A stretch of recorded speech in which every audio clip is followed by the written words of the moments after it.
Bismillahirrahmanirrahim. Alhamdulillahi rabbil alamin. Wa bihi nasta'in ala umurid dunya waddin. Wassalatu wassalam ala al-mab'uthi rahmatan lil alamin. Nabiyyina wa habibina wa qudwatina Muhammad ibn Abdillah wa ala alihi wa sahbihi wa man sar ala nahjihi wa ihtada bihadihi wa istanna bisunnatihi ila yaumiddin. Amma ba'du. Yang dihormati Saudara Khairul selaku moderator pada malam ini, semua pengurusan Lokal Ihsan, muslimin dan muslimat, para pencinta ilmu sekalian, Assalamualaikum warahmatullahi wabarakatuh.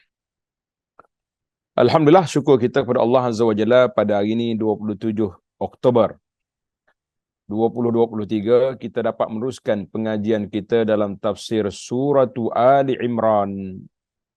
Surah Ali Imran, ayat yang kita akan baca bermula dari ayat 146. Surah Ali Imran bermula ayat 146. 146 dan beberapa ayat selepas pada itulah insya-Allah. Yang kita rancang sampai 151. Dalam ayat-ayat yang kita akan baca ini, beberapa perkara yang akan diperbincangkan, yang Allah Ta'ala sebut kepada kita, yang kita akan baca, iaitu sahabat Nabi yang sangat setia dalam peperangan dan juga di luar peperangan, doa teguh pendirian khususnya dalam menghadapi ancaman musuh ataupun di saat menghadapi ujian, dan orang kafir mengalah dalam ghazwah Uhud. Nampak menang tapi kalah. InsyaAllah inilah perbincangan yang kita akan bincangkan dalam siri ini. Mudah-mudahan Allah Ta'ala beri kepada kita taufik, hidayah, dapat memahami ayat-ayat Allah dengan yang baik, sebaik mungkin, dengan izin Allah Azza wa Jalla. Jadi para pencinta ilmu sekalian, siapa yang ada kitab ini, kitab Aisarut Tafasir, seperti yang saya pegang sekarang ni, yang warna biru ni, ataupun gambar di belakang kepala saya tu, muka surat 215 jilid yang kedua. 215 jilid yang kedua. Yang tak ada tafsir ni pun, buka je tafsir pimpinan yang kita baca pagi-pagi pun boleh. Al-Quran sama, cuma bahasa terjemahan yang mungkin berbeza dan huraian di nota kaki juga berbeza. Itu je. Tapi Quran sama. Mana ada Quran berbeza, kecuali sebahagian daripada Quran yang dipegang oleh sebahagian daripada ajaran sesat yang lain, yang kita panggil, ada orang kata Quran Syiah lah sebagainya, tapi dia tak mengaku. Baik, kita pun tak sedap tuduh dia lah kalau kita tak ada Quran yang dia pegang itu. Maka para jemaah sekalian, itulah yang kita nak belajar pada hari ini biiznillahi azza wa jalla, dengan izin Allah azza wa jalla. Yang pertama, seperti biasa, anda akan baca satu ayat, kemudian kita pergi pada terjemahan ayat, kemudian kita langsung pergi ke penjelasan kata, supaya tak jauh. Tidak jauh. Setiap perbincangan kita tu dekat je dengan kita, supaya orang panggil mudah dipahami. Mudah dipahami, insya-Allah. Baik, ayat yang pertama dalam siri ini, iaitulah bermula ayat 146. A'udzu billahis samii'il 'aliim minasy syaithaanir rajiim. Wa ka'ayyin min nabiyyin qatala ma'ahu ribbiyuna katsir. فما وهنوا لما أصابهم في سبيل الله وما ضعفوا وما استكانوا والله يحب الصابرين. Dan berapa banyak Nabi, Kalau bahasa kita, bahasa Malaysia, berapa ramai. Wa ka'ayyim min nabiyyin, berapa ramai nabi yang berperang bersama-sama mereka sejumlah besar dari pengikutnya, umatnya, ashab dia, hawari dia yang bertakwa. Makna orang ni orang mantap pegangan mereka. Mereka tak akan lari sekali-kali. Mereka tidak menjadi lemah kerana bencana yang menimpa mereka pada jalan Allah, dan tidak lesu dan tidak pula menyerah kepada musuh. Dua-dua tak belaka. Mengaku kalah pada musuh tidak, dan lain-lain lagi. Allah menyukai orang-orang yang sabar. Dalam ayat ini, para pencinta ilmu Al-Quran sekalian, kita pergi kepada perkata ataupun penjelasan kata. Wa ka'ayyin min nabiyyin, wa ka'ayyin min nabiyyin, wa ka'ayyin, banyak sekali, ramai sekali. Yang ada tulis, yang ada apa ni kitab tu, tulis sendirilah, tulis di bahasa Malaysia. Bahasa Malaysia tak guna orang banyak, orang ramai. Ramai sekali nabi-nabi. Wa ka'ayyin, ramai sekali nabi-nabi. Masa itulah ulama bahasa kata ka'ayyin asluha ay, alaiha kaf at-tasbih, ka'ayyin, ka'ay, ma'ha wa buniyat ma'ha fasarat mislu kam, lidilalati ala taksir, lidilalati ala taksir, menunjukkan banyak. Ka'ayyin, itu dah sudut bahasa lah. Kita nak belajar juga bahasa Arab kan, jadi kita belajarlah sikit-sikit. Nak belajar banyak kan lari punya dia punya channel ni. Jadi bahasa pula kita nak ambil tafsir. Allah. Ka'ayyin ditafsirkan seperti lafaz kam, sehingga maknanya menunjukkan jumlah yang banyak. Jumlah yang banyak makna kuantiti yang banyak. Makna kam. Wa ka'ayyin, berapa ramai nabi-nabi. Itu maksud dia. Ribbiyun sama dengan rabbaniyun. Ribbiyun sama dengan rabbaniyun, yakni para ulama, orang-orang saleh, orang-orang yang bertakwa, wal ubad, dan ahli-ahli ibadat. Itu dia panggil ribbiyun. Ribbiyun ni kalau orang putih dia panggil apa ke tok guru dia, ke orang putih ni. Ini ribbiyun. Perkataan ribbiyun ada 3 lughat. Perkataan ribbiyun ada 3 bahasa. Yang kita baca sekarang dengan baris bawah, ribbiyun wa apa ini wa dhammiha, boleh juga dengan rubbiyun, wa fathiha rabbiyun. Wa humul jama'atul katsirah, maknanya bilangan yang ramai. Wal wahidu ribbi. Wal wahidu ribbi, rubbi, wa ma zakarna fihi fi tafsir huwal haq. Ribbiyun, maknanya ribbiyun. Baiklah. Fama wahanu lima asabahum, mereka tidak lemah sehingga meninggalkan peperangan, dan tidak pula jatuh semangat disebabkan musibah yang menimpa mereka. Ada yang terbunuh dan ada yang terluka. Ada yang terbunuh, ada yang terbuka. Ada yang terbunuh, ada yang terbuka. Wa mastakanu, mereka tidak merasa hina dan menyerah kepada musuh-musuh mereka. Mereka tak rasa hina dan menyerah pada musuh. Awama khada'u wala zullu li'aduhim, mereka tidak lemah, tak tunduk dan tidak hina di hadapan musuh-musuh mereka. Maknanya orang ni orang pejuang. Baik, itu ayat yang pertama.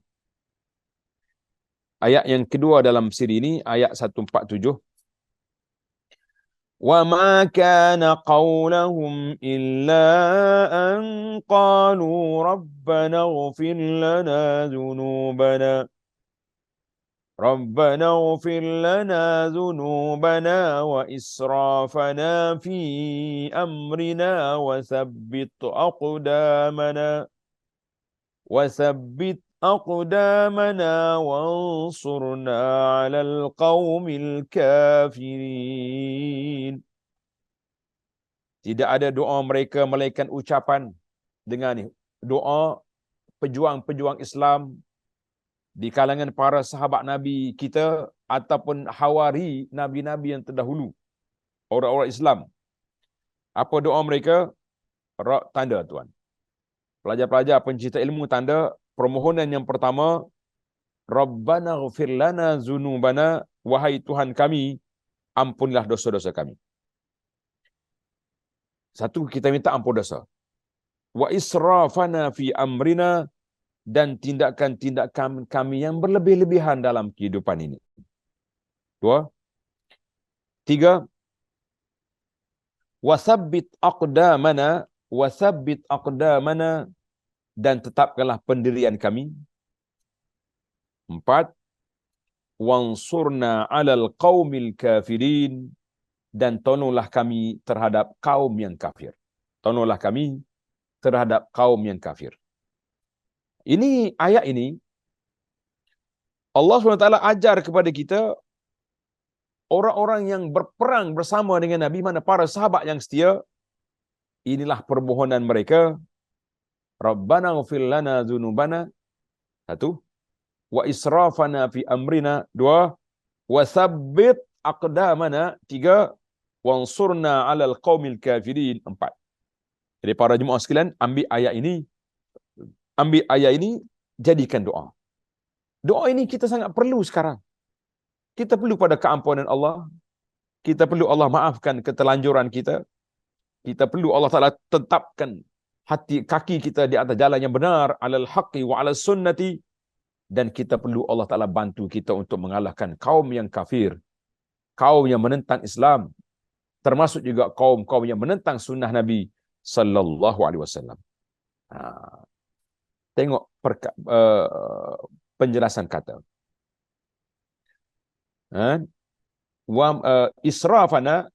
Israfana, apa makna israfana? Mereka tidak merasa hina, melampaui batas pada perkara yang memiliki batas-batas yang tidak boleh dilanggar. Dalam tuan-tuan dengar tak? Orang-orang politik duk bermain-main di sama-sama dia panggil hudud. Nak melaksanakan hudud. Hududullah dalam Al-Quran Allah Ta'ala sebut banyak kategori.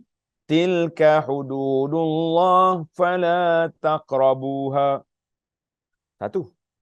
Demikian batasan yang Allah Ta'ala buat, mu jangan langgar. Jangan hampiri. Ada ayat, tilka hududullah fala ta'taduha. Inilah batasan Allah Ta'ala, kamu jangan langgar. Dua, sekali Tuhan kata jangan hampir, satu lagi jangan langgar. Ulama tafsir, ulama tadabbur meneliti, kenapa dua arahan yang berbeza? Jangan hampir, jangan langgar. Biasanya yang jangan hampir itu benda-benda haram. Tilka hududullah fala taqrabu. Mu jangan pergi dekat. Apa lagi nak buat? Itu dia panggil batasan. Kalau yang halal, Allah kata tilka hudud fala ta'tadu. Mu boleh buat tapi jangan melampaui, jangan langkah kepada border yang aku sekat di sini. Allahu Akbar. Ini ilmu tadabbur. Ilmu tadabbur ni para jemaah, ilmu yang mantap. Ilmu yang kita rasa sangat bahagia, sangat suka, sangat ceria kita kalau kita boleh mendalami, menggali dan menghayatinya. Allahumma ja'alna min ahlil Quran. Allahumma habib ilaina al-Quran was sunnah.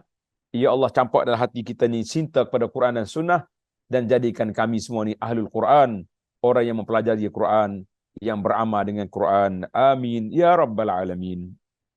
Baik. Itu makna israf. Pahami doa ni baik-baik. Jadikan doa ni sebagai apa?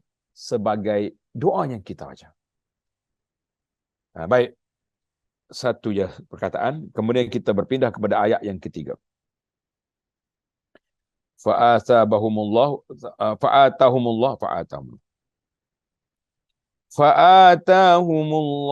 sawabad dunya wa husna sawabil akhirah. Wallahu yuhibbul muhsinin. Fa'atahumullah, Itu ayat yang ketiga. Kerana itu Allah Ta'ala memberikan pahala di dunia dan pahala yang baik di akhirat. Dan Allah menyukai orang-orang yang berbuat kebaikan. Alhamdulillah. Tengok dalam ayat. Fa'atahumullahu thawabad dunya. Allah Ta'ala memberikan kepada mereka pahala di dunia berupa kemenangan, kemenangan dan mengalahkan musuh, dan ghanimah, mendapat harta rampasan perang. Karena itu orang pergi berperang dia nak dua perkara. Imman nasru, kemenangan. Sudah pasti kalau dah menang dia akan dapat harta tawanan, harta rampasan. Yang kedua dia nak apa dia? Asy-syahadah, nak mati syahid. Orang yang pergi berperang itu je dua yang dia minta. Sama ada dia mati syahid atau dia balik dengan kemenangan. Mereka tak nak kalah. Itu dia panggil thawabad dunya. Thawabad dunya wa husna thawabil akhirah, dan pahala di akhirat lagi besar. Al-muhsinin, siapa muhsinin dalam ayat ini? Siapa dia muhsinin? Orang yang memperbaiki niatnya sehingga mereka ikhlas kerana Allah Azza wa Jalla. Dia panggil darajatul ihsan, darajatul ikhlas. Darajatul ihsan iaitulah darajatul ikhlas, orang yang ikhlas melakukan ibadat kerana Allah semata-mata, dan mereka memperbaiki amal-amalnya, maka mereka melakukannya sesuai dengan ajaran yang disyariatkan oleh agama, baik pada kata-kata, tata cara, jumlah ataupun waktu pelaksanaan. Jadi semua benda, semua yang perbuatan dia buat, dia ikut apa yang diredai oleh Allah Azza wa Jalla. Mereka tak akan buat benda-benda yang dilarang oleh Allah Azza wa Jalla. Tamatlah kita terjemahan ayat dan memahami makna kalimat. Sekarang kita berpindah kepada mencari tafsir ayat. Makna ayat. Makna ayat 146-148 ini, mazal as-siyaq fil hadis an ahdasi ghazwati Uhud. Itu dalam bunyi Arab, jangan jaga dah. Huraian ayat ini masih lagi dalam rangkaian pembicaraan mengenai peristiwa-peristiwa dalam peperangan Uhud. Perang Uhud ni tak habis lagi. Tuan-tuan kena ingat, perang Uhud ni bila? Pada tahun yang ketiga, bulan Syawal tahun yang ketiga Hijrah. Ingatlah dia punya tu. Baru ni saya dah tunjukkan kitab sirah Nabi yang kita terjemahkan tu. Menarik buku tu. Walaupun dia pendek, ringkas, tetapi dia punya susunan tahun-tahun tu yang menarik. Alhamdulillah. Ayat ini melengkapi teguran Allah pada ayat-ayat terdahulu kepada orang-orang yang beriman di atas ketidaksabaran dan jatuhnya semangat jihad mereka sehingga mereka meninggalkan baginda Nabi sallallahu alaihi wasallam di tengah medan peperangan duduk bersendirian. Jadi Allah Taala nak uji mereka dua ujian. Mereka sampai Nabi panggil. Bila tentera Islam ni pecah? Dalam sini lepas kita dah dengar cerita kan, tapi nak dengar lagi.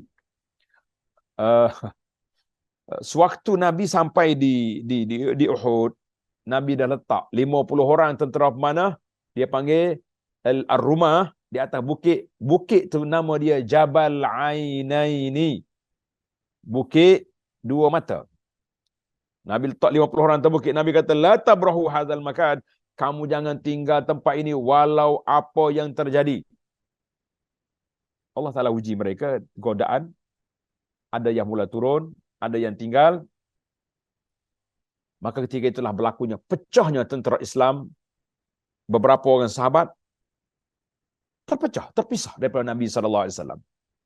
Bukan mereka niat nak tinggal. Mereka terpisah. Kerana dirempuh oleh musuh dengan serangan yang tidak disangka. Sebab kubu pertahanan kita di atas bukit rumah telah pecah. Allah musta'an. Maka Nabi SAW pada ketika itu memanggil para sahabat. Nabi kata, ilayya ibadallah. Ilayya ibadallah. Nabi panggil. Mari sini, wahai hamba-hamba Allah. Mari dekat aku ni, wahai hamba-hamba Allah, mari sini. Jadi bila sahabat yang duk cari Nabi tadi dekat mana Rasulullah, dia dengar suara Nabi, fathaba ilaihi rijal. Sahabat-sahabat tadi terus menerkam ataupun lompat pergi dekat dengan Nabi sallallahu alaihi wasallam. Mereka bukan tinggal kerana tak nak tolong, tapi mereka terpisah. Geng-geng munafik, dia kata Nabi ditinggal oleh kawan lah, macam-macam. Kita kata la, bukan ditinggalkan, tapi mereka terpisah.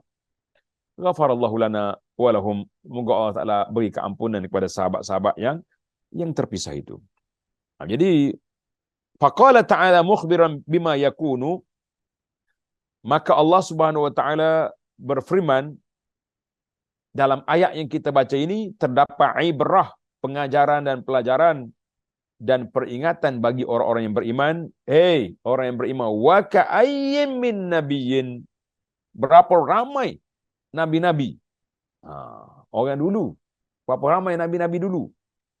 Maksudnya berapa ramai nabi-nabi terdahulu yang ikut berperang bersama mereka, para ulama ribbiyun, para ulama, orang-orang yang bertakwa, orang-orang yang soleh, disebut dengan ribbiyun.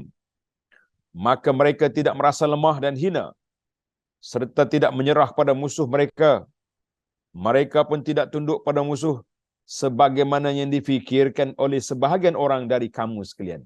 Jadi kita mikir, sahabat-sahabat ni takut mati deh, tinggal baginda Nabi SAW keseorangan. Kita kata tidak. Wahai orang-orang yang beriman, mereka tetap bersabar di medan perang bersama dengan nabi-nabi mereka. Mereka tetap menunjukkan ketegaran, kekuatan, meski ramai dari mereka yang terbunuh dan terluka. Maka Allah SWT mencintai mereka atas perbuatan mereka, kerana Allah sangat cinta kepada orang-orang yang sabar. Ini adalah kandungan ayat 146 yang kita baca ini. Wa ka'ayyin min nabiyyin, wa ka'ayyin min nabiyyin qatala ma'ahu ribbiyuna katsir. Ribbiyuna katsir fama wahanu lima asabahum fi sabilillah wa ma dha'ufu wa mastakanu wallahu yuhibbus sabirin. Berapa ramai, berapa banyak, betul ni, berapa ramailah, kita terjemah dengan bahasa kita lah kan. Barulah dia panggil jadi molek. Berapa ramai nabi yang berperang bersama-sama mereka, sejumlah besar dari pengikutnya yang bertakwa. Mereka tidak menjadi lemah kerana bencana yang menimpa mereka pada jalan Allah, dan tidak lesu dan tidak pula menyerah kepada musuh. Allah mencintai orang-orang yang sabar. Surah Ali Imran ayat 146. Baik, pada ayat yang berikutnya Allah Ta'ala memberitahu tentang sikap dan keadaan kaum Rabbiyun itu ketika mereka sedang berjihad. Mereka berdoa kepada Allah Azza wa Jalla. Allahumma ja'alna minhum, ya Allah, jadikan kami ini orang yang sabat dalam perjuangan menegakkan Quran, menegakkan sunnah, menyampaikan Islam kepada masyarakat. Amin ya rabbal alamin. Maka Allah kata, wa ma kana qaulahum illa an qalu, tidak adalah doa mereka selain ucapan Rabbana ighfir lana dzunubana wa israfana fi amrina wa tsabbit aqdamana wansurna 'alal qaumil kafirin, seperti yang telah kita baca tadi, kita belajar tadi. Baik. Itu dia panggil ayat. Jadi ayat ini dikaitkan dengan peristiwa-peristiwa perang Uhud adalah seolah-olah Allah berfirman kepada orang mukmin, macam Allah Ta'ala bagi tahu kepada orang mukmin, mengapa kamu tidak seperti mereka? Orang dulu sabat, tegak pendirian, tak tinggal Nabi. Kenapa kamu tak jadi macam mereka? Dan kamu mengucapkan seperti ucapan indah mereka, yang berisikan ungkapan doa yang tulus kepada Allah Azza wa Jalla dengan memohon keampunannya atas dosa-dosa mereka, baik dosa kecil maupun dosa besar, yang seringkali menjadi faktor kekalahan dan kemunduran sebagaimana yang terjadi pada kamu, wahai orang-orang yang beriman. Jadi ayat ini lebih kepada sindiran Allah Ta'ala kepada sahabat Nabi yang berpecah dalam peperangan Uhud. Allahu Akbar. Tidak ada ungkapan yang terbaik yang mereka diucapkan oleh kaum Ribiyun selain daripada doa, wahai Tuhan kami, ampunilah dosa-dosa kami dan tindakan-tindakan kami yang berlebih-lebihan dalam urusan kami, dan teguhkanlah pendirian kami dan tolonglah kami terhadap kaum yang kafir. Dengar ni. Maka dalam doa ini, tengok nota kaki, Imam Muslim rahimahullahu taala meriwayatkan dalam kitab sahihnya dari Abu Musa al-Asy'ari radhiyallahu anhu bahawa Nabi SAW berdoa dengan doa berikut ini. Dekat-dekat lah. Dekat dengan ayat Quran tadi. Ikut semua. Mudah-mudahan sekali kita amal dengan doa Nabi ni. Allahumma ghafirli khati'ati wa jahli wa israfi fi amri wa ma anta a'lamu bihi minni. Ya Allah, ampunkanlah aku atas kesalahanku, kebodohanku dan tindakan berlebihanku dalam urusanku, dan segala kesalahan yang engkau lebih tahu tentangnya daripada aku. Ini merupakan ungkapan kerendahan hati dan ketawaduan yang besar dari baginda Nabi sallallahu alaihi wasallam. Nabi tak berdosa. Dia maksum, tapi dia berdoa macam dia orang berdosa. Sebab Nabi nak didik kita. Nabi nak ajar kita yang memang confirm kita berdosa, tapi tak mahu mengaku juga jadi berdosa. Ini yang kita bimbang hari ini para jemaah sekalian. Jadi mereka memohon keampunan kepada Allah atas dosa-dosa mereka dan minta keteguhan dalam pendirian mereka di tengah medan pertempuran, supaya mereka tidak goyah dan mundur, serta mereka memohon pertolongan dan kemenangan atas orang-orang kafir yang memusuhi Allah dan orang-orang yang beriman. Maka Tuhan mereka, Allah Ta'ala, mengkabulkan doa permohonan mereka, dan mereka pun diberi pahala di dunia berupa kemenangan dan kejayaan, dan pahala akhirat yang baik di akhirat berupa keredaan Allah Azza wa Jalla yang menaungi mereka sementara mereka hidup di syurga, negeri orang-orang yang bertakwa, orang yang baik-baik. Begitulah kandungan ayat 148 yang Allah Ta'ala sebut, fa'atahumullahu sawabad dunya wa husna sawabil akhirah wallahu yuhibbul muhsinin. Allahumma ja'alna minal muhsinin. Ya Allah, jadikan kami ini orang-orang yang muhsin, orang-orang yang ikhlas dalam perjuangan, dalam kerja buat yang kita lakukan. Amin ya rabbal alamin. Baik, pelajaran yang dapat kita ambil daripada ayat ini, apakah pelajaran yang dapat kita ambil? Hidayatul ayat.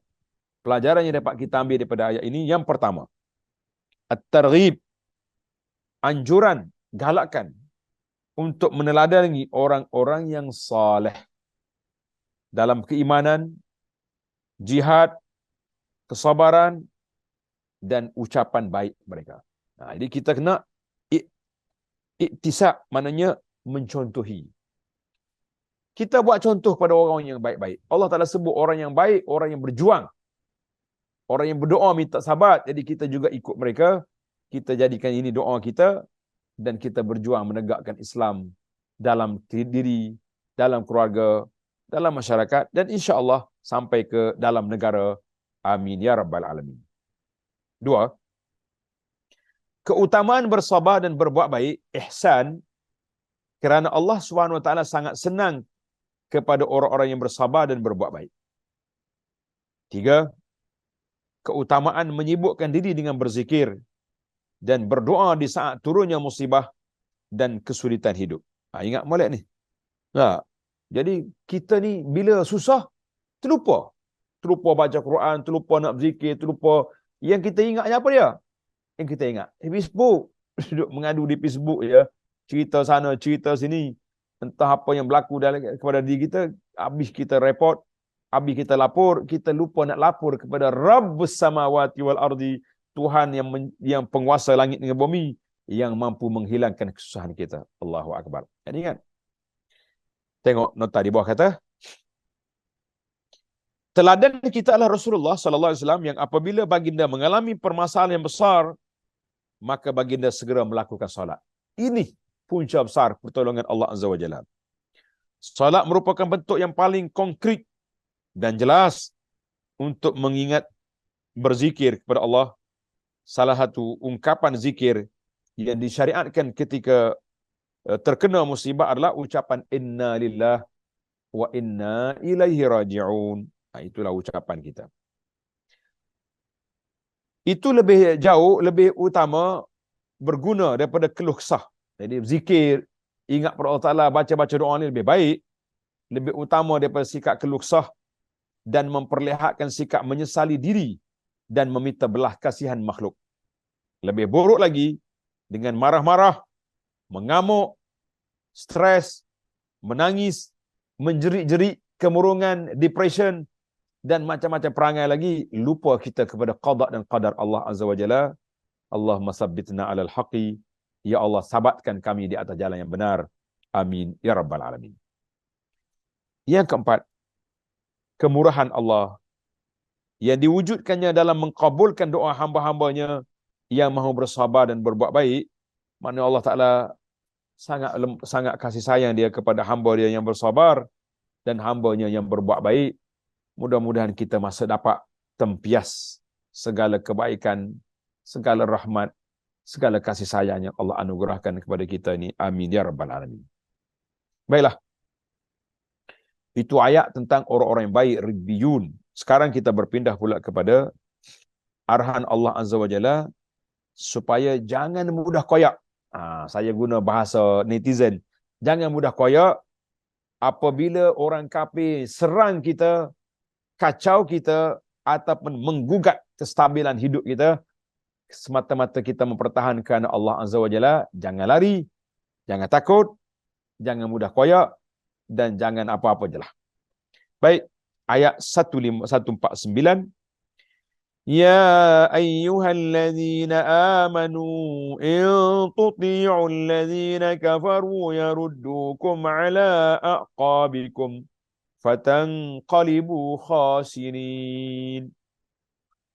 Wahai orang-orang yang beriman, jika kamu mentaati orang-orang yang kafir itu, nescaya mereka mengembalikan kamu ke belakang kepada kekafiran, lalu jadilah kamu orang-orang yang rugi. Apa dia maksud ayat ini? Kita tengok huraian kata, penjelasan kata. In tuti'ul ladzina kafaru. Jika kamu taat pada orang-orang kafir. Tengok. Tengok nota 26. Nota 26 kata apa? In tuti'ul ladzina kafaru. Kata kafirin, kafir, perkataan kafir itu apa benda? Perkataan kafir. Kita ni kadang-kadang takut nak jadi nak jelaskan. Kafir kata kafir tak? Oh, takut. Lebih-lebih lagi sekarang ni jangan main orang duduk tular-tularkan tentang tak boleh kata orang kafir pula dah. Sudah. Jadi dia kata kafirin meliputi semua golongan kafir yang dijelaskan dalam ayat ini. Sama ada kafir sungguh, musyrik, sembah berhala terang-terangan, ataupun munafik yang bersembunyi di sebalik tabir, ataupun Yahudi yang mendakwa pengikut kitab. Semua itu kafir belaka. Inilah realitinya, bahawa mentaati orang-orang kafir tidak akan memberikan solusi bagi yang mengikutinya kecuali hanya penyelesaian dan kegagalan dunia dan gagal di akhirat. Allahu Akbar. Jadi baik, sekarang ni orang duk sibuk tentang boleh ke kita kata orang kafir kepada orang kafir. Memang kita kena kata orang kafir kepada orang kafir.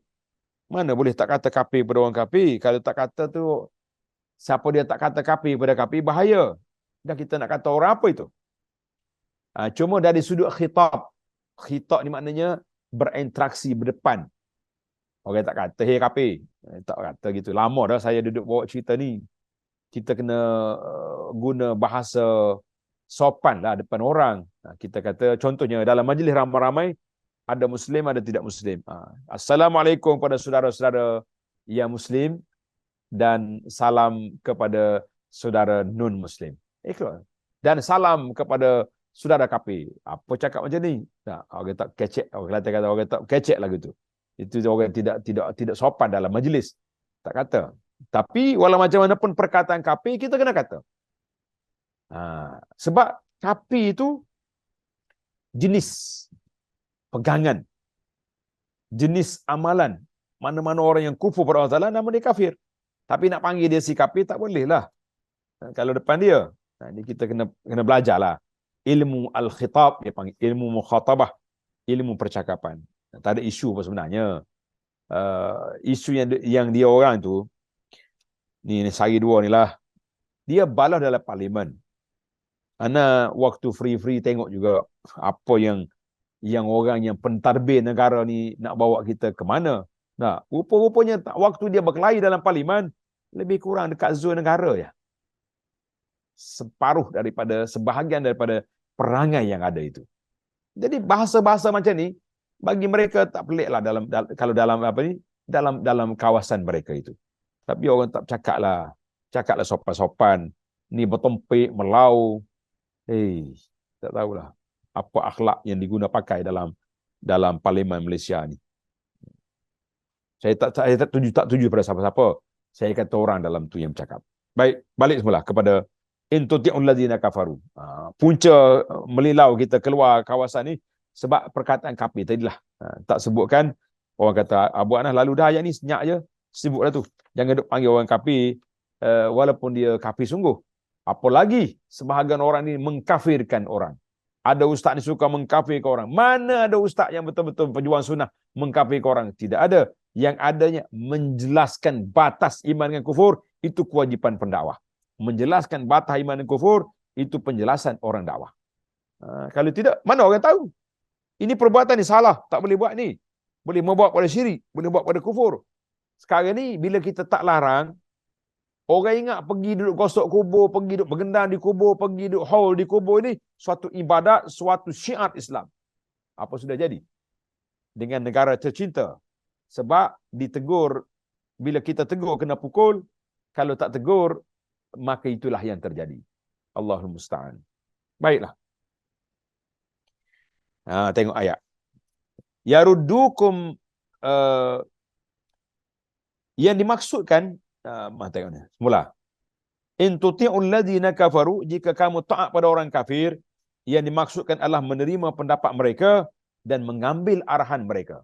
Jadi kita berkawan dengan kafir, hati-hatilah. Hati-hati. Jangan sampai mereka kita terikut mereka, kita jadi pak turut mereka. La, kita ada izzah, ada agama, ada Islam.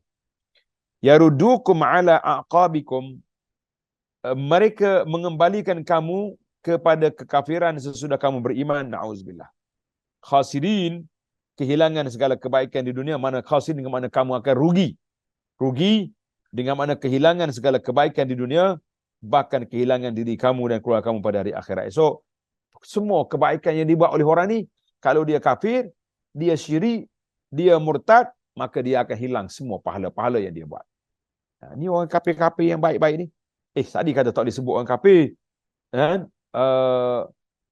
Tadi apa ni? Tadi kata tak disebut kafir, ni sebut pula ni kenapa? Ya. Sebut jenis yang tak boleh panggil itu depan. Kena faham tajuk dia. Jadi mereka ni akan kembali kamu jadi kafir. Mana orang yang jadi kafir ni hilang segala pahala yang dia buat di akhirat. Orang kafir atas dunia ni, kalau dia buat benda baik, macam geng-geng charity ni, buat benda baik, pahala tu ada. Tapi Allah bayar selalu atas dunia. Karena itulah kita tengok mereka senang, mereka sihat, mereka happy, mereka healing, enjoy sana sini. Sebab inilah dunia dia. Inilah dunia dia. Balillahum, baik, kita sambung ayat yang kedua. Balillahu maulakum wa huwa khairun nasirin. Tetapi ikutilah Allah. Allah lah pelindungmu dan dialah sebaik-baik penolong.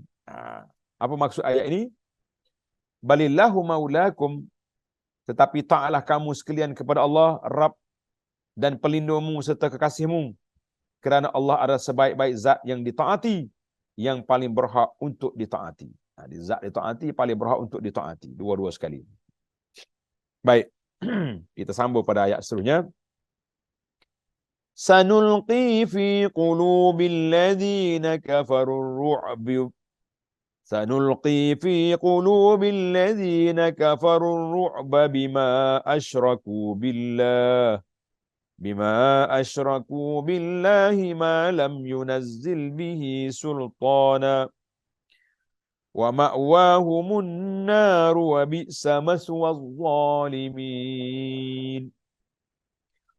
151, akan kami masukkan ke dalam hati orang-orang kafir rasa takut disebabkan mereka mempersekutukan Allah dengan sesuatu yang lain. Sesuatu yang Allah sendiri tidak menurunkan keterangan tentang itu. Tempat kembali mereka adalah neraka, dan itulah seburuk-buruk tempat tinggal orang-orang yang zalim. Tengok dia punya penjelasan kata ar-ru'bu, ketakutan yang sangat. Allah campur dalam hati kafir, dia tengok orang Islam dia takut. Jadi takut lalu. Jadi gerung. Itu. Disebabkan adanya maklumat tawaqqa'. Indonesia kata apa ni? Dia kata prediksi. Arab kata tawaqqa'. Adanya andaian mereka akan dapat kekalahan dan kesukaran. Jadi sudah kita takut. Jadi awal-awal lagi dia jadi gelabah kata orang, jadi takut. Allah campur dalam hati dia rasa takut. Dalam hadis Nabi sebut nusirtu birru' masirati syahrin. Allah bantu aku ni dengan perasaan, mencampurkan perasaan takut pada orang kafir. Sebulan nak jumpa tu dah takut dah. Itu mukjizat Nabi sallallahu alaihi wasallam. Ma'wahum, tempat kembali mereka, maqarru iwaihim, tempat tinggal dan persinggahan mereka, itu dipanggil ma'wahum. Bukan ma'wa budak-budak mengorak ni, ma'wa dah. Allah. Anak sekali duduk dengan ahli motivasi. Dia kata dia motivasi ke budak-budak pelajar. Dia kata saudara-saudara pelajar semua ni jangan duk main makwa pakwa. Tumpukan belajaran. Sebab apa? Sebab ada dalam Quran ma'wahumun nar. Makwa mereka tu neraka. Ya kata ni main ayat Quran orang tak main lagi tu. Makwa di sini bukan makwa Melayu deh. Ini makwa Arab. Makwa dengan makna tempat tinggal mereka, maswa tempat tinggal dan menetap selama-lamanya. Az-zalimin, orang-orang yang zalim di sini ialah orang yang musyrik, yang taat kepada selain Allah dan mereka menyembah Tuhan selain dari Allah. Itulah kata di para ulama, kezaliman yang paling besar sekali syirik pada Allah Azza wa Jalla. Mana dalil? Dalil kata-kata Sayyidina Luqman dalam Quran, inna syirka la zulmun azim. Inna syirka la zulmun azim. Sesungguhnya syirik itu kezaliman yang besar. Duduk di mana? Duduk di syirik. Na'udzubillah. Baiklah. Para pelajar sekalian, masa kita sangat laju. Kita tamatkan pada waktunya insya-Allah. Makna al-ayat. Makna 3 ayat yang kita baca ni. Mazal as-siyaq fi ahdasi ghazwati Uhudin. Susunan ayat ini masih dalam rangkaian pembicaraan mengenai perang Uhud. Diriwayatkan bahawa ada sebahagian orang-orang munafik, tak kala melihat kekalahan orang-orang beriman di Uhud, ramai yang mati, 70 orang mati syahid, dia berkata kepada kaum mukmin, kembalilah kalian kepada agama kamu yang asal dulu dan kepada kawan-kawan kamu orang-orang musyrik.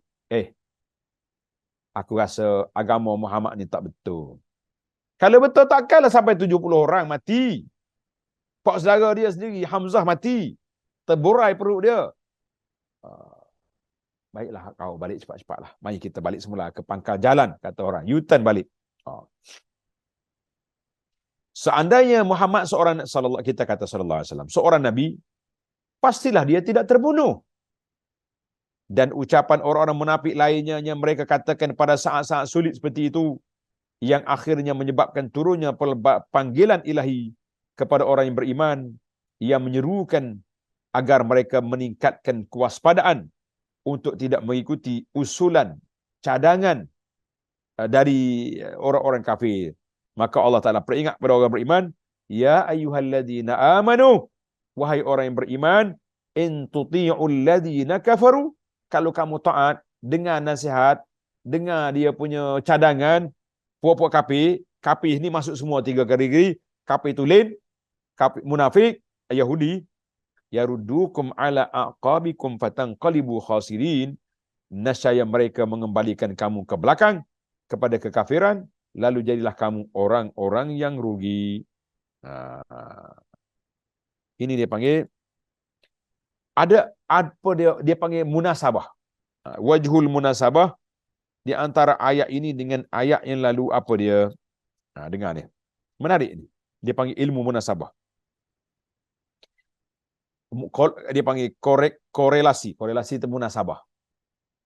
Antara ayat ini dengan ayat sebelumnya, bahawa sesudah Allah Ta'ala memerintahkan orang-orang yang beriman agar meneladani orang-orang yang soleh daripada pengikut Nabi-Nabi terdahulu, seperti bersabar dan mengharapkan redha Allah, maka dalam ayat ini Allah mengingatkan mereka agar berwaspada untuk tidak mengikuti orang-orang kafir dan menerima cadangan dan idea-idea mereka, kerana hal ini akan membawa kepada kekafiran dan menimbulkan keraguan selama-lamanya, kerugian selamanya.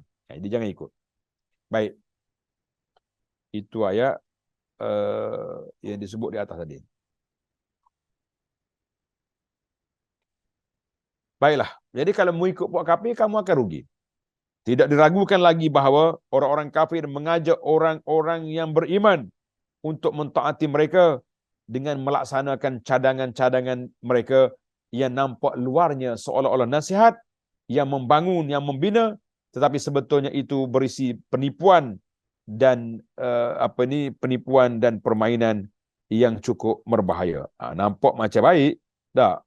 Itu dia panggil, sebenarnya penipuan yang ada itu. Penipuan yang ada. Penipuan dan al-khadi'ah. Khadi'ah ni kelicikan. Samalah nipu belaka jahat. Kerana itu Allah Ta'ala melarang orang beriman mentaati orang-orang kafir. Larangan ini meskipun sebab turunnya terkait dengan sesuatu keadaan khusus, tetapi larangan ini berlaku secara menyeluruh bagi kaum muslimin. Mana asalnya turun pada sahabat Nabi dululah, ketika perang Uhud. Tapi ulama tafsir kata al-ibratu bi umumil lafzi la bi khususis sabab. Jadi kita ambil kira umum, bukan ambil kira sabab. Maka larangan ini berlaku secara menyeluruh bagi kaum muslimin sepanjang masa sampai hari kiamat. Sehingga haram hukumnya orang Islam mentaati orang-orang kafir, baik dari golongan ahli kitab ataupun orang lain, dalam masalah apapun yang mereka usulkan atau perintahkan.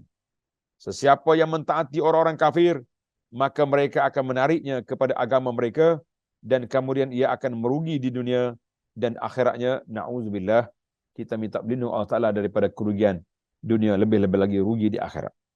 Demikianlah kandungan ayat 149. Sedangkan ayat 150 berisi perintah Allah Ta'ala agar orang-orang beriman taat kepadanya. Allah kata, taat kepada aku. Sebab Allah lah yang paling berhak untuk ditaati, kerana dia adalah Rabb yang melindungi dan menolong mereka. Kerana itu Allah lebih berhak untuk dituruti perintah-perintahnya daripada orang-orang kafir. Firman Allah Ta'ala, balillahu maulakum, tetapi ikutlah Allah, dialah pelindung kamu. Allah sebagai penolong dan pelindungmu. Kerana itu taatilah Allah, dan jangan kamu turuti kemahuan musuh-musuh Allah. Jika kamu sekalian menginginkan kemenangan dengan menuruti kemahuan orang-orang kafir, itu tidak benar. Sebab Allah lah sebaik-baik zat yang memberi pertolongan dan kemenangan. Kerana itu kamu harus memohon kemenangan kepada Allah. Kamu harus di sini dengan makna mesti memohon pertolongan, memohon kemenangan kepada Allah dengan mentaati perintahnya, nescaya dia akan menolong kamu. Pada ayat 151 dijelaskan bahawa ketika orang-orang beriman hendak melaksanakan perintah-perintah Tuhan mereka dan tidak menuruti kemahuan orang-orang kafir, maka Allah Ta'ala pun menjanjikan kepada mereka bahawa dia akan memasukkan rasa takut dan gentar ke dalam hati-hati kafir. Jadi imbailah, dia kata akan jadi. Opok kafir akan takut. Tengok ni. Tengok nota di bawah. Rasa takut ini menguasai hati-hati kaum kafir. Turunnya ayat ini adalah untuk menangkis anggapan Abu Sufyan yang berkeinginan untuk kembali menyerang kota Madinah di tengah perjalanan pulang dari perang Uhud. Bila dia salah langkah. Dia tak habis lagi perang. Uhud, patut kalau dia lanjut terus, boleh jadi dia menang. Dia tengok ramai orang Islam mati dan syaitan pula telah mengisytiharkan Nabi kita wafat sallallahu alaihi wasallam, maka Abu Sufyan rasa relax. Dia balik pergi sampai ke Hamra'ul Asad. Sekarang ni kalau kita pergi Madinah, kita keluar selepas daripada Miqat Zulhulaifah tu pergi, ada satu masjid tengah jalan tu, nama dia Hamra'ul Asad. Sampai situ Nabi kita suruh sahabat ni kejar. Pergi tengok. Sampai situ Abu Sufyan lari balik ke Mekah. Nabi kata selamat dah, tamatlah peperangan. Tapi Abu Sufyan dalam perjalanan tu rasa macam nak U-turn balik. Sebab rugi kita tak lanjut terus. Akan tetapi Allah Ta'ala menghalanginya dan memasukkan rasa takut dalam hatinya, maka dia pun meneruskan pulang ke Mekah. Selain itu, rasa takut yang diberikan kepada orang kafir itu pun memberi khabar gembira bagi orang mukmin yang taat kepada Allah, bahawa Allah akan memberikan kekuatan kepada mereka dan memasukkan perasaan takut dalam hati musuh-musuh mereka. Rasulullah sallallahu alaihi wasallam bersabda, hadis yang saya baca tadi, nusirtu birru'bi masyirati sahrin, aku diberi kekuatan oleh Allah dengan perasaan gentar kepada musuh sejauh perjalanan sebulan. Di awal-awal lagi sudah diberi pertolongan oleh Allah Azza wa Jalla, kita mengatakan Allahu Akbar. Ini pandangan yang terjadi. Kita kata alhamdulillah. Baik, tengok ayat. Sehingga tentera kaum mukmin mampu memerangi dan mengalahkan mereka dengan mudah bila dia takut. Jadi dia pun rasa nak balik Mekah. Mari mula pula. Allahu Akbar. Sebuah kemenangan yang kamu harapkan dan mengalahkan mereka dengan mudah, sebuah kemenangan yang kamu harapkan. Lalu Allah Ta'ala beri alasan mengapa dia masukkan rasa takut dalam hati orang-orang kafir, iaitu disebabkan mereka menyekutukan Allah Azza wa Jalla, syirik kepada Allah dengan Tuhan-Tuhan lain yang mereka sembah selain Allah, padahal Allah tidak pernah memberikan perintah ataupun kekuasaan kepada mereka untuk disembah. Akibat dari perbuatan mereka itu, mereka akan tinggal dalam neraka selama-lamanya. Lalu Allah SWT mencela tempat tinggal mereka tersebut, bahawa itu adalah terburuk-buruk tempat tinggal bagi orang-orang yang zalim. Mereka itulah orang-orang yang musyrik yang menyekutukan Allah Azza wa Jalla.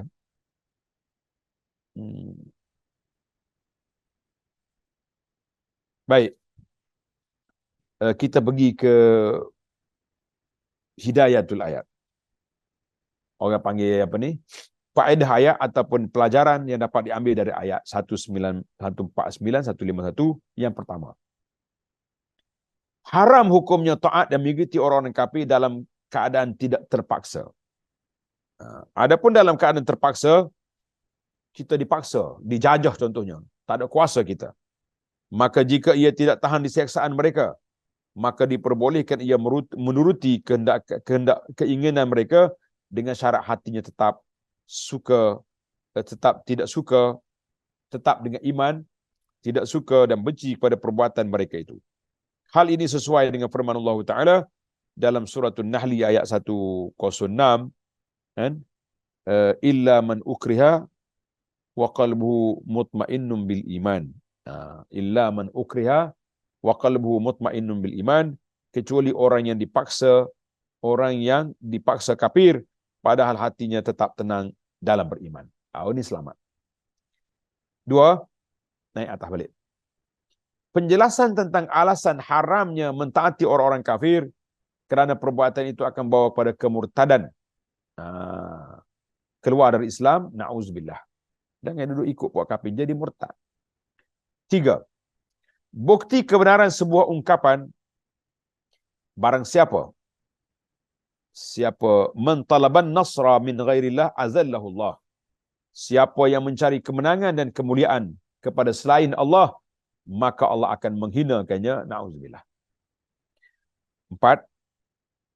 Janji Allah Ta'ala kepada orang-orang yang beriman untuk memenangkan mereka setelah dia masukkan perasaan takut dalam hati musuh-musuh mereka, iaitu ketika Abu Sufyan bermaksud kembali menyerang kota Madinah setelah selesai perang Uhud untuk menghabiskan saki-baki kaum muslimin di Madinah, tetapi kemudian Allah Ta'ala masukkan perasaan takut dalam hatinya, maka dia pun berubah pikiran atas kehendak Allah Ta'ala, terus balik ke Mekah. Alhamdulillah. Butlan kulli da'wah. Pembohongan setiap propaganda, bohongnya setiap propaganda yang tidak memiliki alasan dan hujah serta bukti-bukti yang kuat yang dinyatakan oleh Allah Azza wa Jalla dengan istilah sultan. Ma anzalallahu biha min sultan. Jadi apa dia as-sultan? Sultan dalam ayat ini dengan mana hujah. Hujah. Sebagai hujah, argumen yang kuat.